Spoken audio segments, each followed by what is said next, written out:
Hey guys, my name is LoPrete. Some of you may know me by my old YouTube username, The CubeMeister. That channel has since been renamed to my own name, as seen below. But anyway, this is going to be a tutorial or overview of the Hoya method on 4x4 and 5x5. Before the question gets asked, I've tried it on 6x6 and 7x7 and it does work, but I don't find it to be as efficient as on 4x4 and 5x5. With 4x4, I used to use Yao, and I was averaging about 53 seconds or so, somewhere in that neighborhood. And on 5x5, I was using reduction, and I was averaging about 136-ish, 135. And I switched to Hoya about 4 or 5 months ago, I think now, and I've dropped my 4x4 average down to about a 45-second average, and my 5x5 average down to about a 126 average. And officially, I have a 46.43 4x4 average and a 129.69 5x5 average, which I believe puts me the second fastest Hoya user in the world behind the inventor of the method. So let's get on right into it. The object of Hoya with 4x4 is similar, or with Hoya in general, is similar to that of Yao in that you get your cross edges done before edge pairing. And so going into 3x3, you get a cross skip, essentially. And so you go from a scrambled 4x4 to having 4 solved centers like this. One of them is going to be your cross center. In this case, mine is white. And holding it from this position, you are going to get all of your cross edges solved and your last 2 centers. And so let's get on right into it. So the very first step you're going to be looking for is you're going to be looking for opposite centers that aren't your cross color or your opposite cross color. So in my case, my cross color is white, and so I will not be looking for center pieces that are white or yellow. So the first things I'm seeing, so I'm looking for orange, red, blue, and green. First things I'm seeing here is just the orange is here and the 2 oranges there. So I'll do something like solve the orange center, and then I'll solve the red center using what I have left. And from after you get these 2 centers done, you're going to do a Z or a Z prime, whichever, and you're going to do your cross color center next. And so for me, that's going to be white. White there. And then you do an X prime, and you do this center next. And based on the color scheme here, orange here, red here, I know that this color has to be blue. So you do your blue center, you do another X prime, and you go into what's known as the Hoya Cross. This is where you go from 2 unsolved centers here, as shown in this, to getting all of these. And so the very first thing I will look for is I will look on the bottom to see if I have any white edge pieces like this on the bottom. And so, as you see, I do. And so what I do is you're always going to be inserting from this face here. And so you use a lot of the D layer with this method. So you move this uncompleted edge in the DF face, and you look for the other. You look for its pair. And so looking around, I see it's up here. You're going to get 2 different cases on 4x4. And that's going to be with a piece, the white piece, your cross color facing up, or your cross color facing you, kind of like that one is. And so it's a very simple way of fixing it, but this is the longer one. And what you're going to do is you're basically going to make it into this case here. And to do that, you just take the layer, so the double layer like this, that doesn't have its edge already in it. You're going to move with this one. You're going to have your piece in front of you. You're going to do the little layer turn up, a U2, and turn the layer back down. And that can be on the right side or the left side, just depending on where this one is. And now to insert it, it's just going to be like an F2l insertion. It's basically this insertion right here, R, U prime, R prime. Except on a 4x4, and with the little r layer, or if it's for reverse, the little L. And so you just move the piece up like that, move it over, and put it back down. And the edge is paired, and everything is preserved. So next I usually go to the right, so I will do a D prime, or I would do whatever color is supposed to be here in relation to red. So in this case it's green. I'm looking around and I'm seeing white green is here. So I do the D prime and I'd line this one up and I'd put that one in first. And I put that one in first because this is a shorter case to solve since the white is facing you. And so this is just the inverse of the case I showed you with the red. It's you move this one to the other way. You use the layer that isn't paired and insert it. Next is going to be orange. And I see these orange pieces are here. So 1, 2. What I would do in this case is I would first do an R move, and I would get this one into its correct position, and then I'd do the D. And now there are two ways you can go about doing this. You can bring this one into the top layer and just do that kind of insertion like that, or you can just do something like this. You move this layer down, do an F turn to move this one into the correct face, and then put it back up, and it's paired and everything is still preserved. Finally, we have the white blue edges, and one of them is here and one of them is here. Again, I will do an R move to put it into its correct spot here before I do a D turn, and then it's just the basic insertion again. So insert. From there, you have all of your edges done, but you'll think, okay, well, I have all my edges done. How am I supposed to do centers without screwing up the edges? Well, it's very simple actually. All you're going to need to do is an F move, and then solve the center exactly how you would in any other circumstance. Like that. Sometimes you will need to do, say, an L move if you need to do make any like F rotations or something like that. So be mindful to that, because if you're not sure if you're going to need the L move or not, do it anyway. You'll get used to which cases need it and which cases don't. If it's just a simple insertion like this one, you won't need it. I'll do another example solve after this one, and if a case like that comes up, you'll see. But you go straight into 3-2-3 edge pairing from here. And 3-2-3 is just doing a slice move. Okay, I see the yellow-green here. The other yellow-green is here. So you insert it so that when you slice back over, the yellow-green is going to be matching up. But you do that 3 times. So here's the yellow-blue. The other yellow-blue is right there. Yellow-orange, yellow-orange. And it's sliced over. So those 3 edges are completely paired.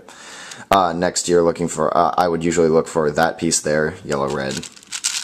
Red-green is over here. And then I'll look for this piece next, orange-blue, and red-blue. And all of your edges are paired. If you have a case where you only have 2 edges left, you would do your normal flip algorithm. In my case, it looks like this. And it does take out the edges, but all you're really going to do is just readjust the moves that it took to take them out. And I know that, and since I know how my flipping algorithm works, I know that all I have to do to fix it is just an R and an F and an R prime, and then it's done. And then from there, you're going into your 3x3 stage with a cross skip. We'll do one more example. So again, you're looking for opposite color centers that are not your cross color or your opposite cross color. And so, okay, I see easy green here, and then blue, blue, solved blue, okay. Then you do your Z or Z prime move and do your cross color center next. So white, white, white. Orange goes here because it's in between green and blue in that sense. So now the orange is done, you do the other X prime. And again, I will start by looking on the D face for anything that's like one of these that's already in place. And I see the white blue here and the white blue here, so I'll go for white blue first. And it's just the basic insertion. Now I noticed that this white red was here, and so I will do an L prime move beforehand to move it into this layer. Then I do the D prime move that out of the way, and then I do an F prime to put that in there. And the other white red is back here. And so you do that first case that I showed you, and turn it into one of these cases. So again, that's just like an RW U2 little RW, or RW prime, my bad. And then it's just the insertion. Looking around, green is right here, and also right here. So in this case, I would do the R layer down, D layer, and then I would take this one out. So just really simple, L, U prime, L prime. It's not even really an algorithm, it's just kind of taking it out. And from here, it's just the insertion. I noticed that this white-yellow, or white-orange piece got put right there through that insertion. And so I'd do an R prime before I did the D prime to move it over. The other white-orange is back here, so it's again the exact same thing. And then you do the insertion. Let me see if I can... Okay, so here's a case where it might be best to do an L move here. You can do you can solve these centers by using... Actually, no. Yeah, you can. No, you can't. I'm sorry. I'm confusing myself. Here's a case where it'd be best to use an F and an L move. Because now you have free range of motion of the F layer to fix things around. But again, it's not always necessary. You'll usually not have to use the F layer when you only have one piece left to put in. And so, to solve this, you do your F move, and then your L move, and then just solve it normally, how you would solve your centers. And then you just readjust your moves. So an L prime and an F prime. And then once again, you go into your edge pairing. If you're not familiar with 3-2-3 edge pairing, I'd suggest being very familiar with it for this method, because it is by far the most efficient edge pairing method out there. For Yao, and I just inserted that wrong, for Yao and Hoya. I should take this time to say that I do not believe that Hoya is a better method than Yao. I think it's a better method than Yao for some people, such as myself. I could not get the hang of doing the cross edges with Yao, and so Hoya is just much more conducive to my style of cubing. But I'm not saying it's best for everybody, but I do think people should try it out and see if they like it. As it happens, I know that Kevin Costello, who is on this channel before, he has experimented a lot with Hoya, and he likes using it, but he just prefers Yao. 5x5. There's a couple key differences with Hoya on 5x5, and that is in the Hoya Cross, obviously, because there's going to be one more piece to pair up. Last two centers, you're always going to have to do the F and the L. Almost always, unless it's a super, super easy case. And edge pairing is a little bit different as well.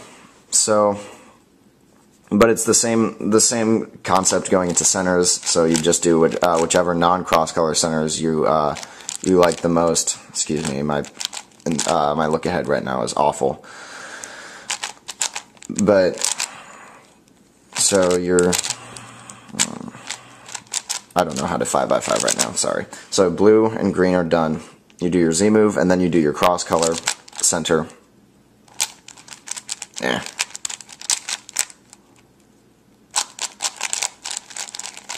White. And then, since it's 5x5, you have a fixed center, so that means you don't have to know your color scheme to do your centers correctly, per se. Still helps to know your color scheme anyway, but you obviously won't need it. So now you have your four edges, or excuse me, centers done. You do your X prime again, and you go into Hoya Cross. The first thing I'm going to see here is the white-green, and I'm going to be looking around, and I see, okay, here's a white-green, and the other white-green is back here in the B. So this is actually a much better case on 5x5 if there's only one edge in here.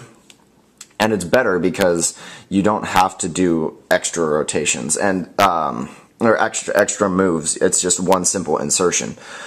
I'll show you two ways to do this. The way you would do this when there's just one edge down here is by doing like a 3R, or if the edge is over on this one, you'd do a 3L. but you do a 3R, a U2, and then an R prime, or a 3R prime, I should say. And that puts that red in there, and everything else is still preserved. How you would do it if you had both edges in there, and this one's still on top like that, you would just take the sole middle slice, U2, and fix it again. So that's that. Next I would probably be looking for the orange piece. Actually, no, that is not what I would do. I see the red, white, and red, white all back here, and so I would go to the go this way this time. I would go counterclockwise just because I see it first. And so I would do an L move to get this one down here, and then I'd do a D, and I see the white, red here. And again, there are two ways to do this. You can use it just by using the middle slice with your basic insertion, like that. Or you can do another three layer move, so like that, and insert it like that. And I always prefer doing that if I can. And then you're left with the basic insertion over here for this layer, so you just move it out of the way and then insert it again. So I would go to this side next, and it's blue. First thing I see all of them over here. So I would probably do an U2 and put the center in first. And then I would do this basic insertion here to the right. The other one is over here. This is an example of the needing to turn it into that case. So it's just taking the layer that isn't solved, or the way this one. I'm sorry, I can't speak. Taking the layer that doesn't have the solved edge in it, paired edge in it, I should say. Doing the U2 and then putting it back. And then doing your basic insert again. And finally you have your last face, or your last edge I should say. And in this case I would probably do a D2 and move it so that I can get these this middle edge here down like that, and then I do my D move and put it in front. Like I said before, you're using a lot of the D layer with this method, and it'll come a lot easier with practice eventually. And so I have the basic insertion to the left over here, put that in, and the basic insertion to the right over here, and put that in. Now again, with 5x5, you're always going to have to, almost always going to have to do that extra L move. Unless you have like a crazy easy centers case, you're always going to want to do that L move, otherwise something's going to get messed up. But once you do that L move, you can do it in any, you can finish solving in any way you want to. The last two edges, and then you just readjust, and everything is done. Now, there are two ways to go about edge pairing with 5x5 Hoya. One of which is traditional Hoya, and one of which is kind of something more, that I prefer more through my own experimentation with traditional Hoya. I just wasn't quite as good with it. So I will teach you traditional Hoya first, and then on the next walkthrough I will show you mine. And so traditional Hoya involves doing 2 edges free slice and 6 edges 2-pair style. And so I'll explain that when I get there. But I see, okay, the yellow oranges are right here and the other one is right there. You just put that in. If you're not familiar with free slice as well, you should probably familiarize yourself with it. And so now you have your 2 paired edges, and you're going to want to readjust the layers so that everything is solved again. And you're going to put your solved edges into the BR and the BL slots. And that's just by inserting them in, nothing special. And now you're going to be 2-pairing your way through the rest of these solves. What 2-pairing is basically just it's like the 2-step in 3-2-3 pairing in 4x4, so I'll show you what I mean. So you will have like, oh, that is a bad way to represent that. Okay, so you have, let's just say, the blue-red here and the blue-red here, and you're thinking, okay, well, after I do that slice over, I'm going to need to put this yellow-orange in here to pair that up with that. And so that's basically what you're doing on 5x5. As it happens, one of the things I noticed when I was doing the other 2 is that I had something that was ready to be paired already, And so I would probably do those first. And I'm thinking, okay, here's the green-red center edge. Where's another green-red edge piece? So it's right here. You'd slice that over, insert that, and slice back. And so now you just continue on with that for the rest of the edges. So red, green. This is a unique case here, so I would probably just do something to the extent of just putting a random edge in, because there was no real good way to do that. Blue, orange here. Slice it over, it's the red, blue. So I would actually probably put it in the wrong spot, and then I'd flip it around. And the way you'd flip it around is you would literally take it out and put it back in the other way. That way it doesn't disturb any of the cross edges, and it still solves the edge pair. Blue, orange here, and blue, orange here is ready to be paired up, finished pairing up, and so you would just two-pair style that in. And now you're left with your last two edges, and you are just going to do the take it out and put it back in thing again. Or it's not your standard flip algorithm anymore, just because if you used it, it would probably mess up your cross edges. And so now you have your parity, your edge parity. So all you would do is you would take it out from its spot, and you would do edge parity with it in front of you like this on the UF face. And that way, at least with my parity algorithm, you only have to do one readjusting move after the algorithm is over to fix your Hoya Cross. And from there, you just go straight into edge pairing, excuse me, 3x3. And so now I will go through one more walkthrough, probably slightly less in depth, until edge pairing, in which I'll show you the way I do my edge pairing with Hoya 5.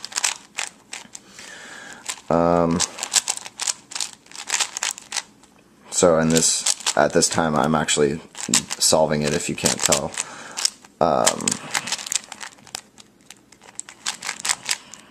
Yeah, so you have your two opposite centers, and then you go into your cross color center,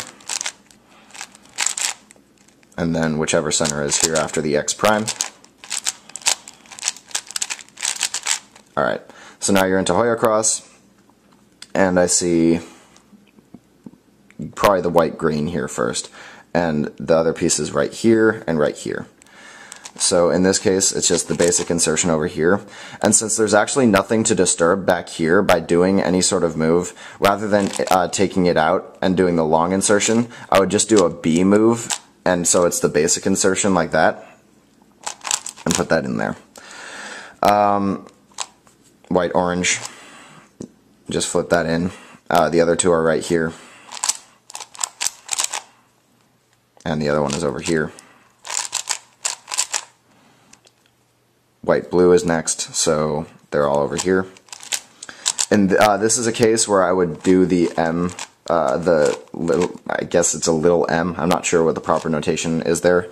I would just do that, slice only, and put it down, because that way that preserves this basic insertion like that, and you can just put that in. Do the D move, put this one in, the other one's over here and up here. This is one where I would do the 3R to insert, and then the basic insertion. If you have something that's like this, you can do slice moves like that to pair it up, but I personally find it easier to just take it out and put it in like that. If you have any case where you have your edges like this and you don't know exactly how you would go about solving the pair with slices like that, it's always good to just take the piece out and put it back in. That way you always know what you're doing. You're going, and now you're into last two centers, and you just do the L, or the F and the L, and then finish your edges, centers, excuse me.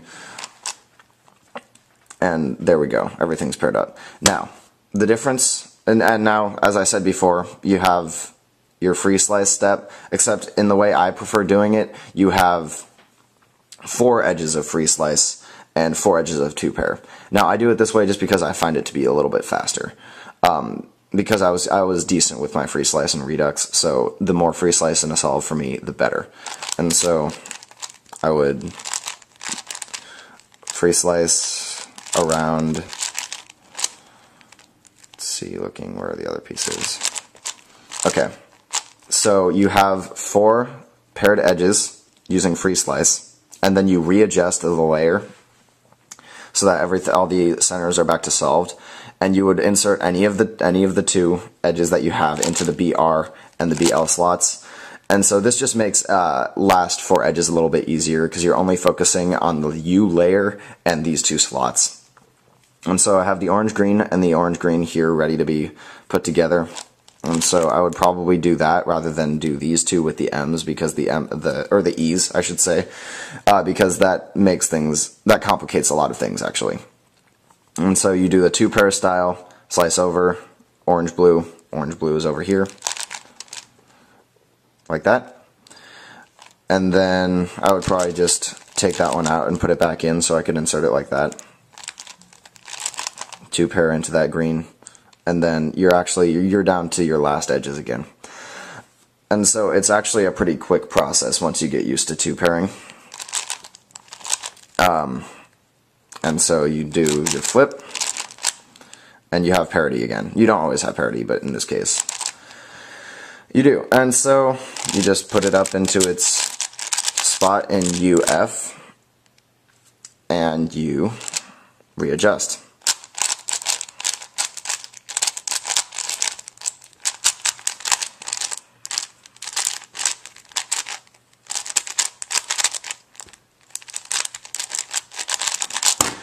So that about wraps up the video. If you have any questions about this method, I know it can be kind of confusing to pick up on at first, but if you have any questions, please feel free to PM me. Like I said before, my YouTube username is just my name, as you'll see. And so if you have any questions about it, I will be more than happy to answer them through a PM. Comments, I'll try to respond to, but PMs I will most definitely respond to. So I hope this video was informative for you guys. I hope you try and take an interest in Hoya method, whether you switch to it or not. I hope you at least consider it, just because I think it's a fun method. Thank you all for watching.